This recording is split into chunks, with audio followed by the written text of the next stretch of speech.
আজকে তোমাদের সাথে শেয়ার করব খুব ছোট্ট একটা ঘরোয়া টিপস।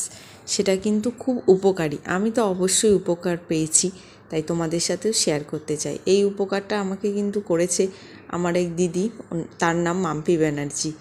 তো সেই উপকারটা করাতে সত্যি আমার খুব ভালো হয়েছে। তো আদা এরকমভাবে ছোট ছোট করে কেটে ধুয়ে তারপরে মিক্সিতে নর্মাল জাস্ট পেস্ট করব, একটু সামান্য জল দিয়ে, আর কিচ্ছু কিন্তু অ্যাড করব না। খুব সুন্দরভাবে দেখো পেস্টটা হয়ে গেছে।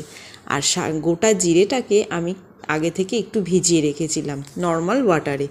তো সেই গোটা জিরেটাকেও একইভাবে আমি পেস্ট করব। জল তো একটু দিতেই হয়, না হলে ড্রাই হয়ে যায়। জল দেওয়ার পরও দেখো কতটা, যখন পেস্টটা ঠিক হয়ে যাবে তখন কিন্তু একটা ড্রাই ভাব হয়ে যায়। এই দেখো পেস্ট কিন্তু হয়ে গেছে, আর ড্রাই ড্রাই থাকে ব্যাপারটা।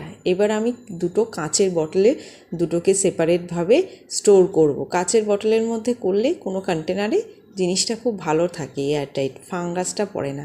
ফাঙ্গাস না পড়ার জন্য, অনেক দিন ভালো রাখার জন্য এই ভিনিগার আমি 1 স্পুন করে অ্যাড করব। আমি এখানে আন্দাজ মতোই দিলাম, তোমরা 1 চামচ স্পুন অ্যাড করে ভালো করে মিক্সড করে স্টোর করবে, অনেক দিন যায়, খুব ভালো থাকে।